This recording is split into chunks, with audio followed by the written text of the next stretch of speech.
je lis, encore une fois, qu'il y a eu les organes, donc cette fois à l'intérieur du corps, le cœur qui a été pesé et d'autres parties de son corps. Je n'ai jamais donné l'autorisation à ce que ce soit fait et c'est très très grave.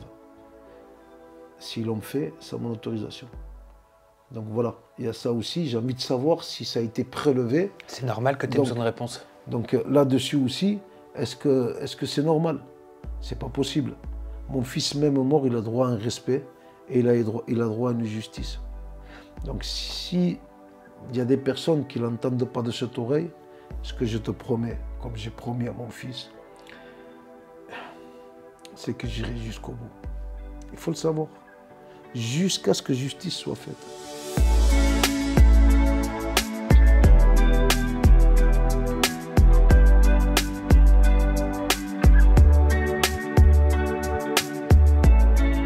Bonjour Hakim. Bonjour Sam. Je te tutoie ou je vous vois? Mais je t'en prie, tu peux me tutoyer. Et on se tutoie pendant cette interview? Oui, ça m'honore en même temps. Bon, alors tant mieux. Merci Hakim d'être avec toute ma communauté. On s'était vu sur Aja. Il y a quelques semaines, tu nous avais raconté ton histoire, la dramatique histoire qui a touché ta famille. Tu avais dit, le 5 février 2022, mon fils Yanis, âgé de 8 ans, a été percuté, fauché par une voiture, donc par une chauffarde. Elle lui a roulé dessus, elle l'a traîné sur 22 mètres, elle l'a écrasé, puis elle s'est enfuie. Sur le plateau d'Aja, tu sais, c'est là où il y a tous mes chroniqueurs, tu avais expliqué les interrogations que tu avais, les zones d'ombre que tu avais soulevées, et tu nous parlais du rendu de justice du procès qui devait avoir lieu le 9 novembre dernier. Il se trouve que le délibéré n'a pas eu lieu le 9 novembre, il a été reporté au 14 décembre, tu vas pouvoir tout nous expliquer, mais dans un premier temps, Hakim, j'aimerais te montrer cette vidéo où pour la première fois, ta compagne, ta femme s'est exprimée auprès du média AJ+. Je te propose de regarder un extrait et on explique tout à ma communauté par la suite. D'accord. Depuis ce moment là-bas, je suis mort-vivante. J'ai fait le courage pour mes filles, mais j'ai essayé pour mes filles, mais j'attends sauf le jour qu'il vient pour partir avec lui. C'est sur ce passage piéton-là qu'il a été tué. Il a été traîné pendant 22 mètres sous le châssis de la voiture. Elle écrase avec la roue avant droite et il ressort sous la roue arrière droite. Quand il ressort, il est ici en position de fœtus. Voir ta femme dans cet état-là, qu'est-ce que ça te fait? Mais je pense que tout est résumé dans ce qu'on vient de voir, tout simplement. Eh bien, elle ne s'exprimait pas avant, mais je pense que il faut que ça sorte un jour. Elle est détruite en vérité. Toi aussi? Complètement. Pour souhaiter mourir. Ça montre aussi toute la monstruosité de cette enquête, qui est tellement injuste. Mais ça, c'est une réalité qu'on vit au quotidien aussi. Quelle réponse nous donne la justice aujourd'hui? Il n'y en a pas. Il n'y a pas de justice. Il n'y a pas de justice. Une heure après, on relâche la meurtrière. Il n'y a pas de justice. Non seulement on est meurtri de la perte de notre fils parce qu'il a été tué sur un passage piéton devant sa mère. Depuis le mois de février, tout juste, je viens de voir qu'elle a pu s'exprimer. Et pour dire quoi? Qu'elle espère mourir. Vite. Qu'est-ce que tu lui dis dans l'intimité? J'ai envie aujourd'hui de dire au procureur, au juge d'instruction, arrêtez. 3 semaines après la date d'audience, 3 semaines après le 28 septembre, la même juridiction, dans la même ville à Perpignan, juge un cas, pas similaire, parce que Yanis, c'est bien plus grave. Bon, il y a eu, dans les deux sens, il y a eu quand même la même finalité. Il y a eu, malheureusement, une dame qui est morte dans une collision qu'il y a eu entre 2 voitures. Et puis là, c'est 5 ans de prison, donc 2 ans ferme. 3 semaines avant, pour Yanis, le procureur demande 0 jour de prison ferme. C'est ça qui est incroyable. C'est-à-dire que le procureur a demandé combien? 50 sursis? 50 sursis. Donc 50 sursis, pour expliquer à ceux qui ne savent pas encore peut-être, le sursis, ça veut dire tu ne vas pas en prison on reconnaît qu'il y aurait eu quelque chose. Et par contre, si tu recommences ou si tu commets un crime similaire, là, tu iras directement en prison. C'est énorme. Donc c'est une deuxième chance. C'est incroyable. Donner la deuxième chance, c'est-à-dire qu'elle a le droit de retuer. Le premier meurtre, on n'en tient pas compte, on te laisse une deuxième chance. Pourquoi ne pas en tenir compte? Mais c'est ce qui est horrible. Depuis quand moi, je suis contre cette idée, mais de toute façon, j'en veux pas de cette idée. C'est pas possible que le père, et je pense que maintenant, c'est au niveau national que tout le monde a compris toute l'injustice. On a bien compris aussi qu'elle est protégée depuis le début, mais jusqu'où on va? Jusqu'à dénier le fait que cet enfant a été tué sur un passage piéton. Et pas que lui. Vous venez de voir sa mère.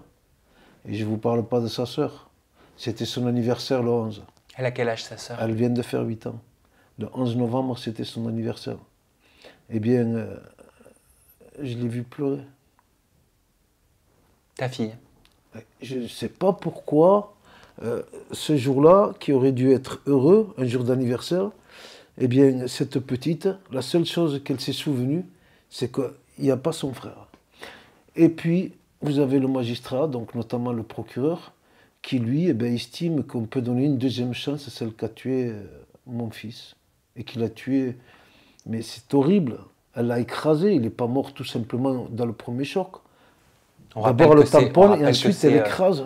Hakim, on rappelle que c'était sur un passage piéton, oui. Une route qui était limitée à 30 km/h. Complètement. Voilà. Que la dame en question ne s'est pas arrêtée tout de suite. Dans un premier temps, elle a dit, lors de la déposition, si je ne me trompe pas, qu'elle avait percuté un enfant. Oui. C'est bien ça. Oui. Et par la suite, ça a changé. Elle a dit qu'elle avait été éblouie par le soleil.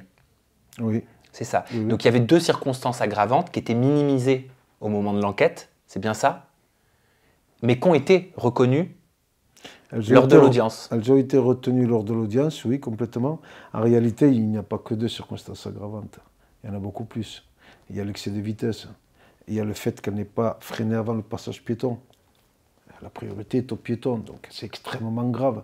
Le fait de l'avoir touché sur un passage piéton, on ne va pas aller bien loin. Il y a 4 ou 5 jours de ça, j'ai vu aussi sur le net qu'il y a eu un policier qui a été fauché lors d'un délit de fuite. Si j'ai bien compris, il a pris 30 ans de réclusion, 30 ans de prison ferme. Donc c'est extrêmement grave. Si on s'en tient à ce qui est grave, il y a un mort, mon fils est mort. Il y a un délit de fuite. Il y a aussi, pour ma partie, il y a un excès de vitesse. Il y a aussi.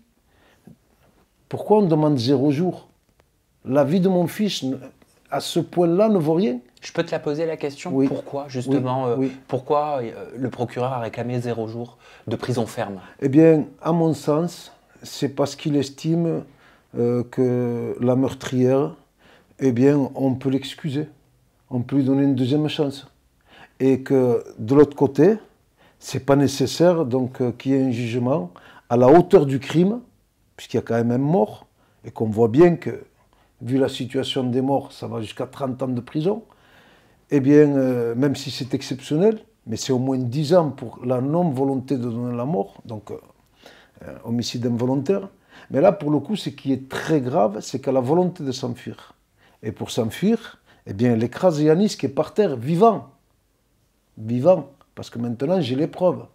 Donc, notamment avec l'expertise qui nous a été donnée le 9, alors qu'il aurait dû y avoir un délibéré. On va en parler, c'est un élément très important qu'on va soulever. Et aussi par le dossier médical. Et aussi par le fait que quand j'arrive sur place, Yanis est encore vivant. Donc, on le sait qu'en ayant volonté de s'enfuir, en réalité, elle exécute Yanis, elle le tue. Donc, c'est particulièrement grave. Mais qu'est-ce qu'elle a pour défense? Elle n'en a cette pas. Femme, qu'est-ce qu'elle dit? Qu'est-ce qu'elle répond à ça? Que des mensonges. Que des mensonges. Est-ce que tu l'as vue le jour de l'audience? Je l'ai vue. Et quand je la vois, eh bien, elle est à l'image de ce qu'elle a toujours été. C'est quelqu'un qui est dans le déni, c'est quelqu'un qui ne demandera jamais pardon. Elle t'a regardé? Elle vous a regardé avec ta femme? Non. En même temps, bon, ça n'a pas duré longtemps. Quand on arrive à l'audience, là, du 9 avril, le président... Pardon, le 9 novembre, je suis encore sous le choc. Donc on s'attendait à un délibéré ou à un report d'enquête. Elle était sur place, cette dame. Et puis on me dit, ben, écoutez, approchez-vous. Me sort un document, comme par hasard, le document qui a été demandé par les avocats le jour de l'audience et qui avait été demandé aussi par écrit. Donc l'expertise du médecin légiste. L'expertise des organes. Et qui n'était pas dans le dossier, alors que c'est en date du 20 mai. Cette expertise m'a été remise en main propre, en me disant, voilà, aujourd'hui il n'y a pas de délibéré, mais on rapporte les délibérés au 14. Donc le 9 novembre, on te remet cette expertise Oui. dont on te parlait et dont tu n'avais jamais vu la couleur, Oui, et elle ressort du chapeau comme ça. complètement. Alors, pourquoi elle n'était pas dans le dossier? Donc, il y a probablement une incompétence, ou alors volonté de ne pas la mettre. En tout cas, ils n'ont pas pu plaider. Je suis aussi partie civile, même si je suis le père. Elle n'y était pas dans le dossier, alors qu'elle a été établie, d'après les signatures, au mois de mai. Mais tu penses que ça pourrait arranger qu'elle n'était pas au dossier, cette pièce pourtant importante? Très importante, très très importante. Donc déjà, le fait de débattre sans cette pièce rend caduque complètement l'audience du 28. C'est pas possible aujourd'hui qu'on me propose juste un délibéré le 14. C'est pas possible. C'est-à-dire pour toi, c'est pas possible avec cette nouvelle pièce qui est rentrée sur l'arène, c'est pas possible qu'on te propose un rendu de justice le 14 décembre. Donc si j'ai bien compris, ce que tu souhaites avec ton avocat Hakim, c'est que cette affaire puisse être à nouveau jugée en prenant en compte cette expertise médicale. Notamment cette expertise, mais surtout que ce soit un juge d'instruction qui puisse l'instruire. On voit bien toute l'incompétence de ce dossier. Pourquoi ?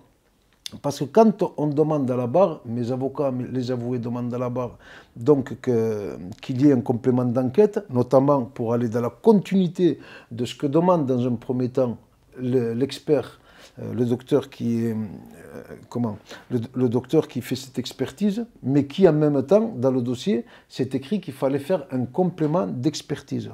Donc c'est le médecin légiste qui le demande. Eh bien, le procureur nous dit que ce n'est pas nécessaire, qu'on peut très bien juger sans ce document. Mais alors qu'il avait été établi. Pourquoi il n'était pas dans le dossier? Depuis quand un élément aussi je veux dire, puisqu'il y a beaucoup de preuves qui remontent avec cette enquête, notamment le fait qu'il y a eu les organes aussi de mon fils qui ont été touchés. Est-ce que c'est pour l'expertise? Parce qu'on parle du poids du cœur, on parle de beaucoup de choses. Déjà, est-ce qu'on t'a demandé l'autorisation à toi et à ta femme de faire cette analyse des organes de votre fils? Je ne sais pas. Non, je n'ai jamais su, on ne me l'a pas dit, on ne m'a pas demandé l'autorisation, ça c'est sûr. Parce qu'il était mineur, vous restez donc responsable? Complètement responsable. Il est âgé de 8 ans. Alors, est-ce que dans le corps de mon fils, les organes ont été remis? Pour quelles raisons ils ont été enlevés? Ça veut dire que toutes ces questions, tu te les poses? J'ai trouvé, donc, dans cette partie-là, énormément de choses que je ne savais pas. Donc déjà, ça c'est un problème en soi. Ensuite, le deuxième problème, c'est ça n'a pas été instruit. On le réclame depuis le début, cette instruction. On voit bien que l'enquête de gendarmerie, eh bien, il y a des problèmes. Pourquoi ce document n'est pas, quand on remet le dossier en disant, voilà, tout est là, le procureur dit que tout va bien, le parquet, tout est OK, mais finalement, le 9, on me sort un document me disant, tenez, c'est pas la peine de faire un complément d'enquête puisqu'on a le document. Mais c'est incroyable, on n'a pas pu en parler de ce document le 28. On ne va pas me dire que l'audience est bonne quand il manque des documents d'expertise. Et pas que ça. Avec un juge, on va pouvoir demander la confrontation avec mon épouse, à ce qu'il y ait une reconstitution. Pour ma part, je demande à ce que soit remis la non-assistance. Pour quelle raison on lui enlève? Qu'est-ce qu'elle a fait pour secourir mon fils quand il est par terre? Rien, à part le laisser à l'agonie. Donc toi, tu demandes une confrontation oui. avec ta femme oui. face à cette chauffarde? Eh bien, la confrontation n'a jamais eu lieu. Donc ça, c'est pas normal. Moi, je suis demandeur de tout ce qui pourrait démontrer le côté criminel. Et il y en a. Parce que quand un enfant est par terre, quand il est blessé, c'est pas en l'écrasant, même si on a décidé de s'enfuir, c'est pas normal qu'on épargne celui qui l'écrase. En réalité, qui l'achève. C'est pour ça qu'il est mort. Donc, dans cette expertise, ça doit faire remonter, et ça l'est, en plus, on retrouve le fait qu'il est mort par les poumons, donc par écrasement. Par déduction, il faut requalifier le délit. Quand elle le tape sur le passage piéton, c'est un fait, mais quand elle écrase une fois qu'il est au sol, ça s'approche plus du... On a la volonté de la fuite. Mais ensuite, dire que c'est involontaire, en tout cas, il y a toutes les grosses circonstances aggravantes. Pour le coup, l'enquête s'arrête au passage piéton. Là aussi, c'est un gros problème. Avec un juge d'instruction, on peut demander à ce que ça aille plus loin, les investigations. Pourquoi ça s'arrête au passage piéton? Exemple, pourquoi on ne lui demande pas, est-ce que vous vous êtes rendu compte, quand vous écrasez l'enfant, que vous lui passiez dessus?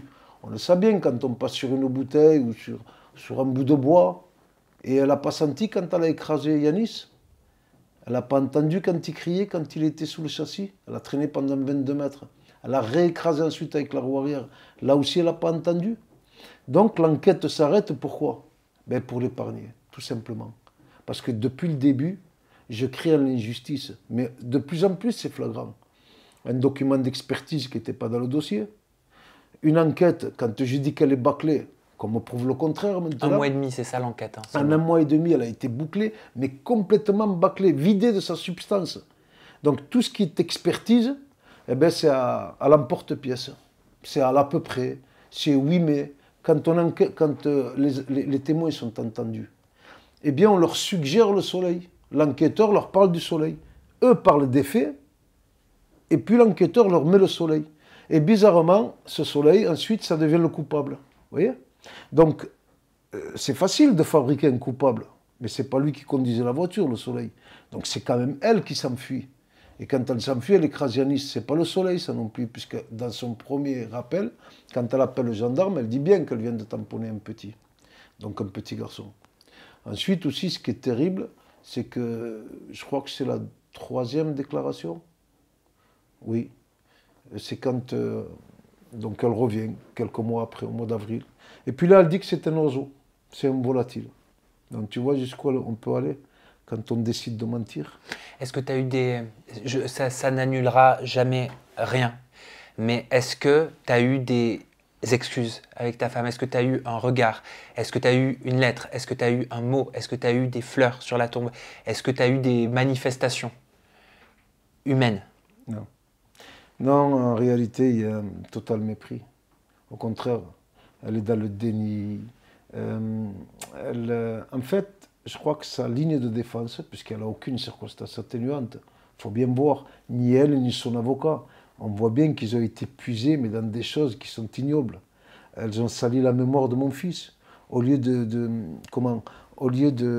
parler d'une tragédie, au lieu de demander pardon, même à la barre, en nous regardant à nous, en disant l'avocat, puisque c'est la défense, qui lui sait parler, qui lui sait très bien que sur le code pénal et sur le code de la route, l'enfant, quand il est sur le passage piéton, il est complètement prioritaire.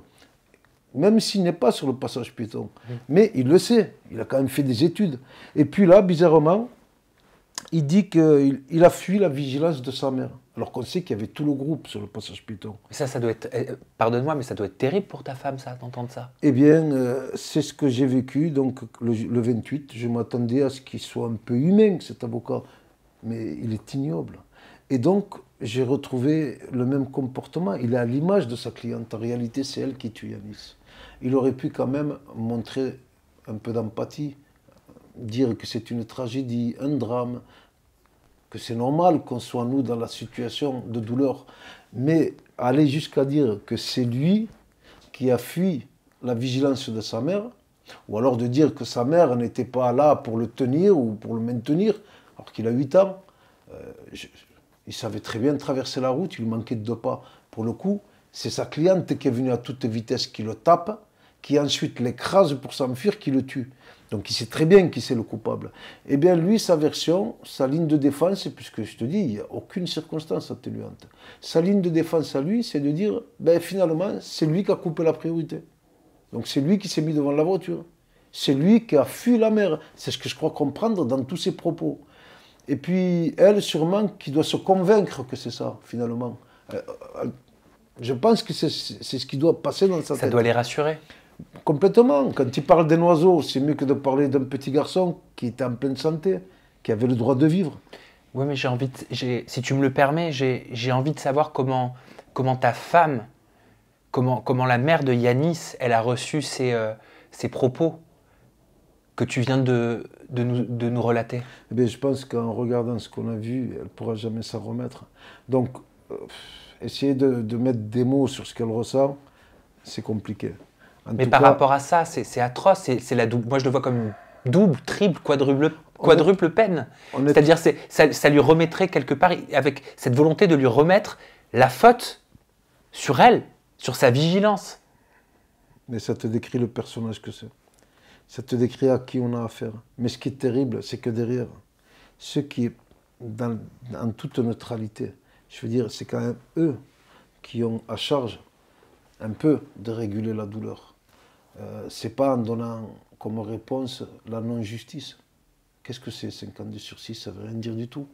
C'est comme si on prenait quelqu'un qui a fait une bêtise, un enfant, et qu'on lui dit la prochaine fois, je te punis. C'est pas possible. On ne peut pas accepter ça. Il y a eu un mort. Et par ricochet, c'est toute la famille qui est maintenant touchée. Parce que plus on avance dans le temps. Je t'ai parlé d'un anniversaire de ma fille. C'est fini. Il n'y a plus de vie. Il y a plus. Donc tout a été détruit. Et la réponse qu'amène la justice, enfin la justice pour le moment c'est le procureur, on verra bien avec le président, c'est on ne la met pas en prison. On lui donne une deuxième chance. Pourquoi tu la veux en prison? Pourquoi tu veux la voir en prison?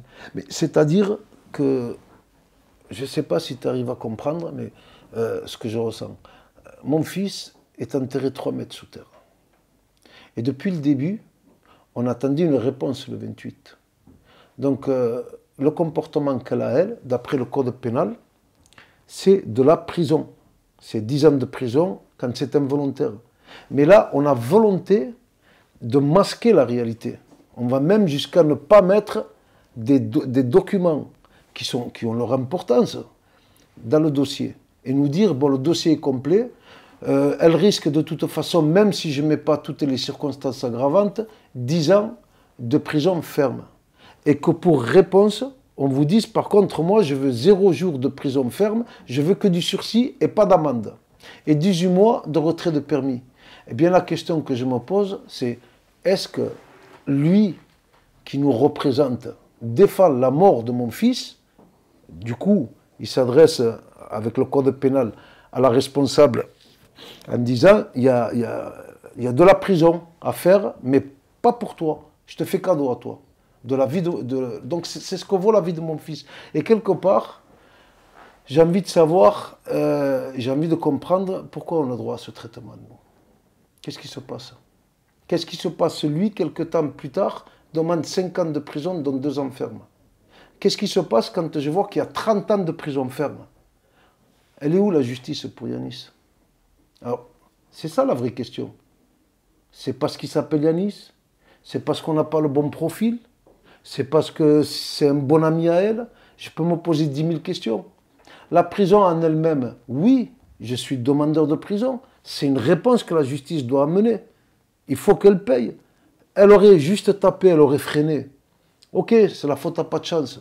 Elle a fait une erreur de conduite. Mais le seul fait de réaccélérer, d'écraser Yanis, de ne pas porter donc assistance et de s'enfuir, mais on ne se pose même pas la question. Quand tu prends le code pénal, c'est direction prison. Alors, qu'est-ce qui la sauve? Ses fils sont gendarmes. Il y a sûrement une partie qui est vraie. Peut-être toute la partie qui est vraie, puisque l'enquête a été faite par des gendarmes. Pour le coup, les documents ne sont pas dans le dossier d'enquête. Donc, les questions, elles trouvent de plus en plus leurs réponses. Mais le magistrat, lui, il faut qu'il montre sa neutralité quand même, quand on est au 28 décembre. Il aurait dû, en fonction de la gravité, il y a un mort, un petit enfant qui était sur le passage piéton. C'est pas un oiseau, qu'on arrête de parler de soleil, d'oiseau, qu'on parle de la réalité de ce qui s'est passé. Elle ment. C'est le procureur lui-même qui démontre que c'est une menteuse.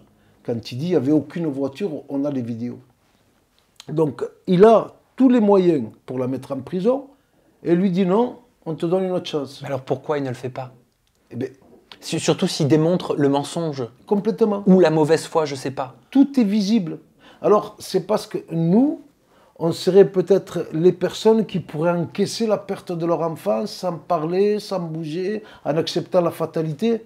Il faut se réveiller. Nos enfants, on les aime. Comme tous les enfants, un enfant, c'est sacré. Et la vie humaine en elle-même, c'est sacré. Alors, c'est trop facile. Demain, je prends la voiture, j'écrase quelqu'un sur le passage du piéton, puis c'est 5 ans de sursis. Ou alors, pour moi, ce sera 30 ans, parce que c'est pas... Je ne m'appelle pas un tel, je ne vais pas citer le nom. Donc, qu'est-ce qui me laisse penser à moi? Pourquoi est-ce que je suis obligé aujourd'hui de batailler et de dire au monde entier ce qui m'est arrivé? Donc cette réponse que tu as en face de toi soulève toutes ces questions chez toi, chez ta famille. Oui, et c'est normal, oui, c'est ce que je comprends oui, aujourd'hui. Donc tu as besoin que ce soit traité justement selon le code pénal, que ce soit appliqué pour que tu puisses commencer à faire un deuil, oui. commencer à faire un deuil, même si la blessure, elle sera toujours là, et je crois que tu le sais. Complètement. Mais surtout sentir que ça a été traité, cette affaire, cette histoire, ce drame, à sa juste valeur. Même si ça ne pourra jamais être juste, et je crois que tu en as conscience. Complètement. Déjà, dans le mot justice, eh bien, il y a le mot juste.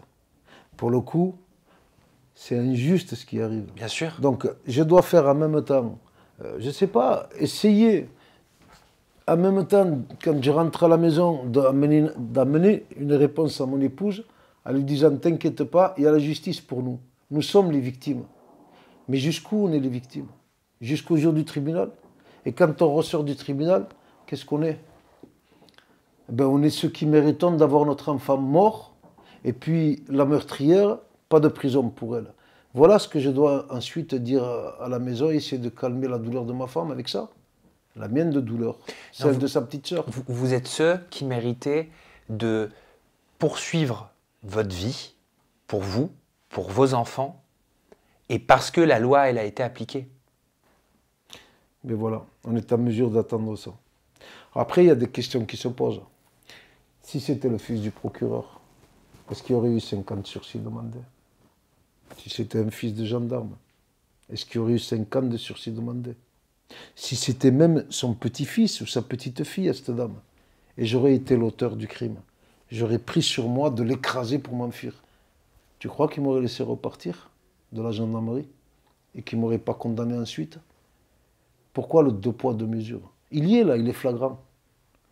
Ensuite, quand les avocats demandent un complément d'enquête, le parquet s'y oppose en disant tout est là, tout est bien fait, pas besoin de le mettre en instruction, ça me va très bien pour juger. Il manque des documents, on vient de les avoir le 9. C'était du papier volant ou caché dans un tiroir. En tout cas, ils n'étaient pas dans le dossier. En tout cas, moi j'y vois, je me permets, mais 2 solutions. Soit c'est une faille, et c'est extrêmement grave. Très bien. Non mais c'est vrai. Très bien. Dans ce cas, il faut tout recommencer. Complètement. À 0. Soit c'est volontaire. Et ça arrange quelqu'un que ce document ne sortait pas. Dans les 2 cas, c'est très très grave. Donc déjà, au niveau institutionnel, on ne peut pas aujourd'hui aller devant un tribunal, plaider un dossier avec des documents manquants qui ressortiraient le jour du délibéré. Et en plus, on me dit, on ne va pas refaire, on ne va pas redébattre. La seule chose qu'on pourra faire, c'est un délibéré le 14. Je crois que c'est inédit. Donc il y a volonté, encore une fois, de ne pas faire en sorte que la criminelle se retrouve face à ce qu'elle a fait et puis en prison. La seule chose qui serait logique, enfin 2 choses, ce serait qu'il réouvre les débats, donc qu'il y ait de nouveau une audience, un tribunal, etc. avec le droit de regard sur tout le dossier, y compris sur mon dossier médical. Je suis le père, le responsable légal de mon fils. L'expertise anatomopathologique, Donc pour être exact. l'expertise Anatomopathologique. Bon, l'expertise donc du médecin légiste. Là-dessus, là aussi, on peut confronter et le dossier médical et le dossier de l'expert légiste. Là aussi, il y a matière à discuter.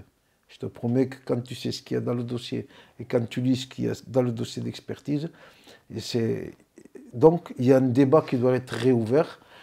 Ensuite, la deuxième solution, et ce serait la meilleure pour tout le monde, c'est que l'instruction soit reprise par un juge d'instruction, qui lui sera neutre de tout.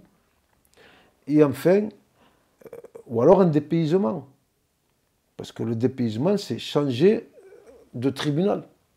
Nous refuser tout ça, en même temps, c'est nous refuser notre justice. Donc j'espère que les demandes seront faites, et puis à partir de là, qu'on aura l'autorisation enfin d'avoir... on a les éléments, on a tout qui est dans le dossier, et s'il manque quelque chose avec le juge d'instruction, on peut demander à ce que ce soit mis ou étudié, voire d'autres investigations. Ce n'est pas possible qu'on nous dise que le dossier soit complet, et qu'ensuite vous retrouvez, tu retrouves un document, voilà, qu'on te donne le 9, le jour du délibéré, pour ne pas te donner le complément d'enquête. Parce que c'est malin tout ça. Il y a pas, alors que c'est extrêmement grave d'avoir fait en sorte qu'ils plaident et qu'ils défendent sur la base d'un dossier qui est vidé de documents d'expertise, qui sont très très très importants. Et dire voilà, ça a été fait, on ne revient pas sur ce qui a été fait. Comme si c'était une stratégie. On en est là aujourd'hui. On en est exactement là. Donc quand tu vois qu'il diminue toutes les circonstances aggravantes, quand tu vois qu'il demande 0 jours de prison, à la limite, j'ai envie de dire, c'est même plus choquant. Par contre, ce qu'il faut savoir, c'est que, eh bien, aujourd'hui, ça choque énormément de monde. Et je pense que ça ne va pas s'arrêter là. En tout cas, ce n'est pas mon souhait. Tu as pu t'entretenir avec des, je sais pas moi, des politiques, des personnes qui peuvent faire bouger toute cette histoire? J'ai énormément de soutien de la part de la classe politique, tout en haut, et puis pas qu'en France. Macron? Pas loin. Ça reste dans l'Élysée. C'est pas Macron. Donc voilà. Mais l'histoire est comprise. Ensuite, il y a la partie, il y a la partie politique et il y a la partie justice. Donc, ils ne peuvent pas s'en mêler. Mais là, aujourd'hui, on parle d'une injustice flagrante qu'on va mettre de plus en plus au jour.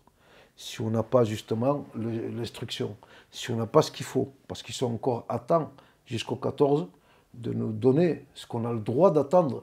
Moi, le père, je veux savoir comment mon fils est mort. S'il y a matière à requalifier, eh bien, qu'il le fasse, le délit.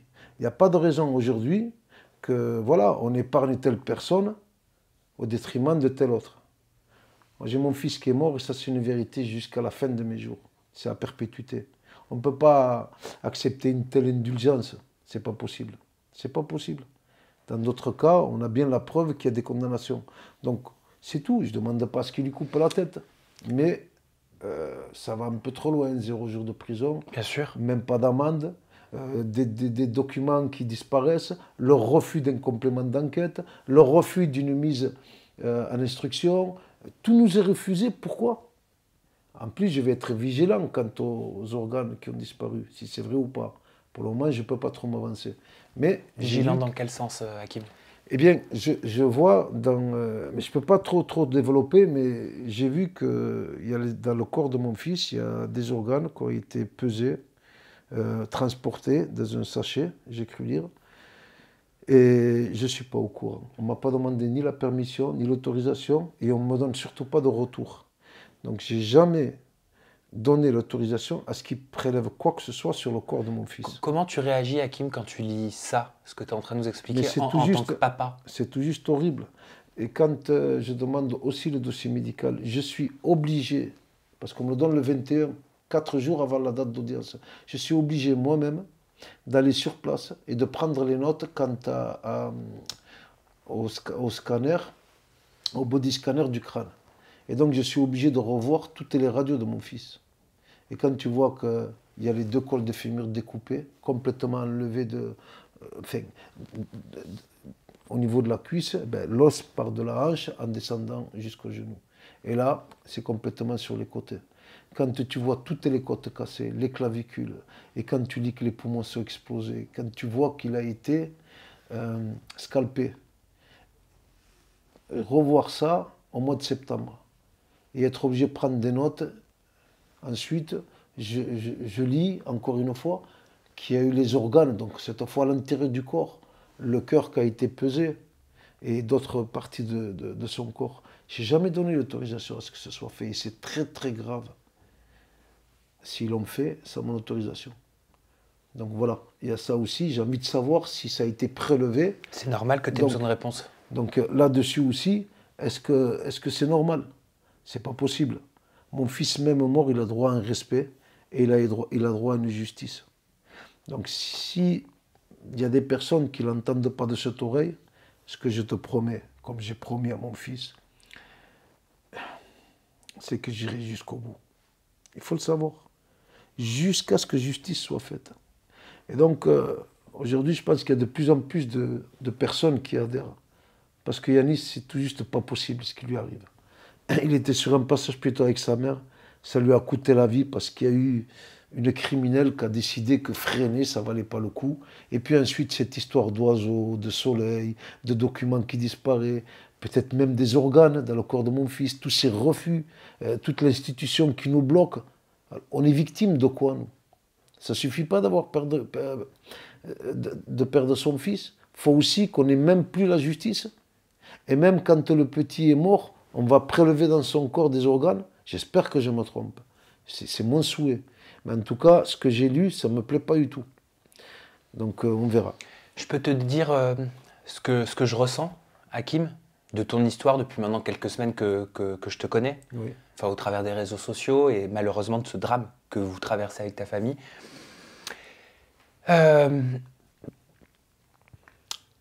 J'ai l'impression que ce qui est devenu ton combat te maintient. T'es devenu enquêteur, t'es devenu avocat, t'as acquis des compétences dans des domaines que tu ne connaissais, je pense, pas forcément, Oui. à la base. Et j'espère que, et c'est pour toi que je te le dis, j'espère que une fois que tout ça s'apaisera, même si la blessure, elle ne se refermera jamais, tu n'auras pas le contre-coup. Tu vois ce que je veux dire? Parce que j'ai la sensation que là, ce qui te maintient, c'est ce combat. Et tu as raison, parce qu'on le disait, rappelle-toi sur Aja, si tu baisses les bras, si dans ce genre de situation, n'importe quel être humain baisse les bras et dit c'est le destin, c'est comme ça, advienne que pourra, c'est écrit d'avance, sinon. Complètement. Tu n'as pas le choix que de te battre. Ben oui, c'est un combat imposé. Oui, mais j'espère que tu mesures ce contre-coup, tu mesures cet aspect-là dont je te parle. Dans l'immédiat, honnêtement, je suis dedans parce qu'on me l'impose. Je m'en serais passé. Je me doute. Depuis le début, qui pourra m'expliquer pourquoi est-ce qu'on subit autant d'injustices? Je ne suis pas celui qui se plaint, mais je suis celui à qui, aujourd'hui, on impose, comme si on me le donnerait peut-être un jour, mais il faut que je sache demander, quémander la justice. Alors que c'est un droit, c'est le droit des citoyens. Tu ne devrais pas te battre, en fait. C'est pas normal. Le code pénal est là pour rappeler qu'on n'a pas le droit d'enlever la vie d'un gamin, d'un enfant, pardon, et que c'est tout simplement inacceptable que ça puisse se passer sur un passage piéton, surtout de cette façon-là. Et la seule réponse, c'est on fait fi de la mort de Yanis et on la laisse libre. Maintenant, tous les arguments qu'ils vont apporter, on fait bloc et on les empêche. Comment ne pas le mener, ce combat? Oui, parce que tu sais que si tu ne te bats pas, tu connais la finalité. C'est complètement ça. Donc, est-ce qu'ils vont m'avoir à l'usure? Aujourd'hui, je vais donner une réponse, c'est non. J'ai encore l'énergie qu'il faut, et puis il y en aura encore. À côté de ça, on va se dire la vérité. Tous les médias ont pris cause et effet pour Yanis. Pratiquement énormément de citoyens, quand je dis citoyens, c'est dans toute la France, Belgique, Maroc, Suisse, même du Québec, Algérie, ça passe y compris même sur des télévisions à l'extérieur, et puis pratiquement toute la France, de Lille jusqu'à Perpignan, aujourd'hui, ils sont là pour me dire ton combat, non seulement il est nécessaire, mais en plus il est juste. Quand on va et qu'on met en face toute l'injustice qu'on subit, voilà, je ne demande pas la vengeance, mais juste la justice. Alors non, pour le moment, il va falloir qu'il compte encore avec moi, et puis avec toutes les bonnes volontés qui suivent, parce qu'on ne laisserait pas tomber.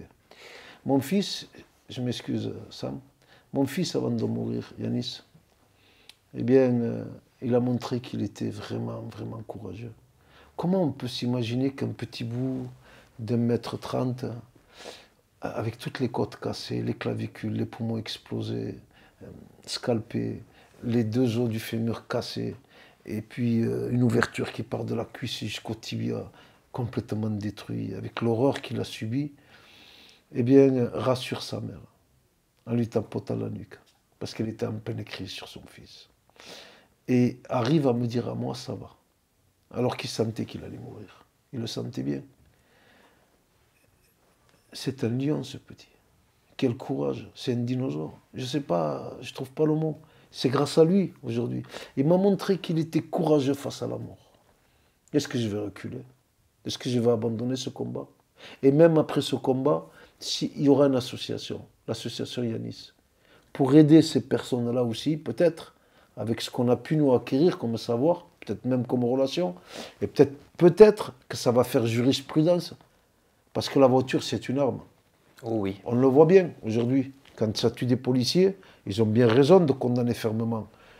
Et quand ça tue des enfants, on ne condamne plus. C'est plus une arme. Donc là aussi, il faut qu'ils se réveillent. Parce que c'est douloureux la mort d'un enfant, mais pour le coup, nous on le ressent dans notre chair. Mais je crois que maintenant, c'est des millions de personnes qui attendent que justice soit faite. Pas l'autre de justice, pas celle qui consiste à libérer les meurtriers.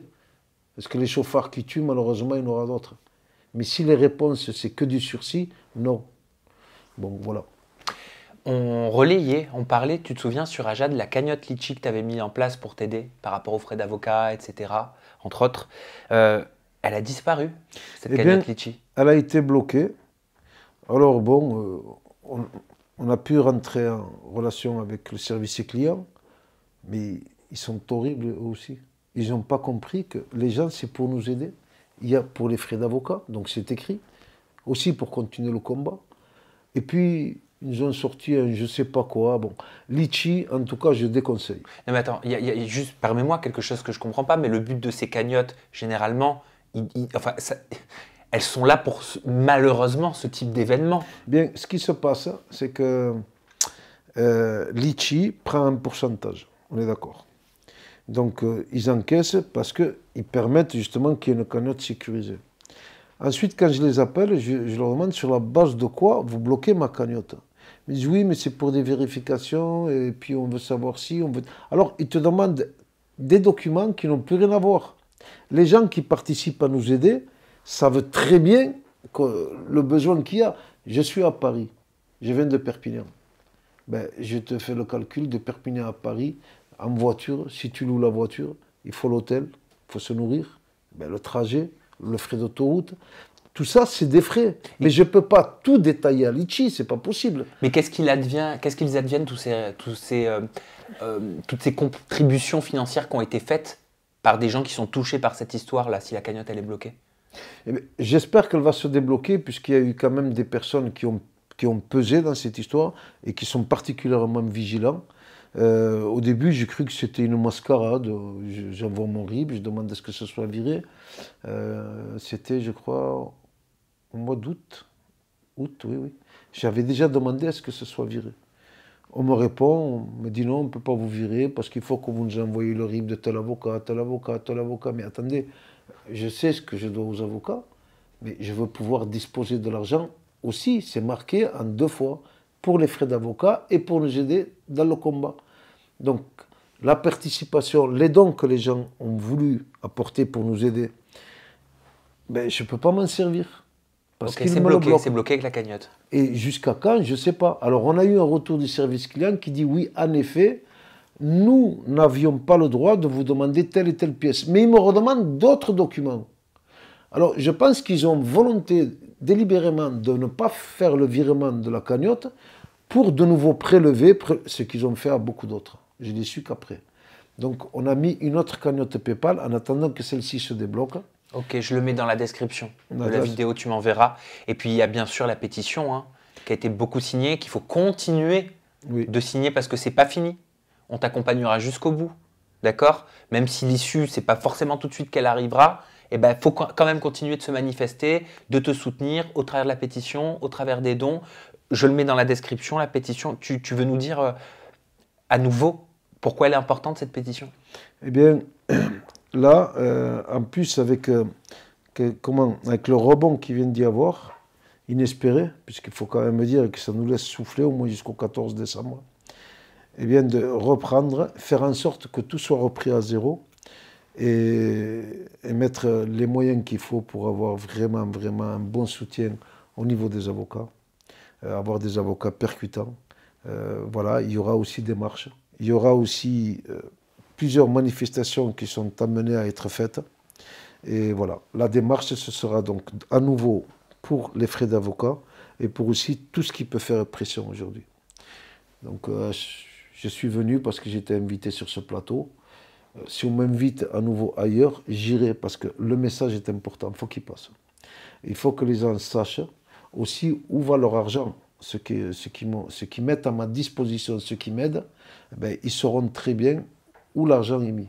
Donc là, c'est pour notamment prendre des avocats, mais des avocats qui soient des bulldozers, parce que j'ai l'impression qu'il faut vraiment qu'il y ait des communiqués de presse derrière. Il faut que ce soit mis à jour. Bientôt, on va, c'est un peu à côté ce que je veux dire, mais bientôt, on va faire une lettre ouverte. J'espère qu'elle sera reprise par beaucoup de médias.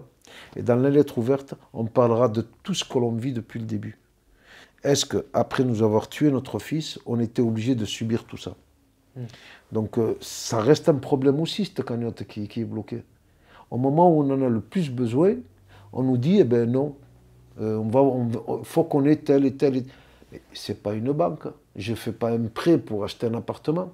Ils ont très bien compris que c'est pour nous aider dans le combat que l'on mène, qui nous est imposé.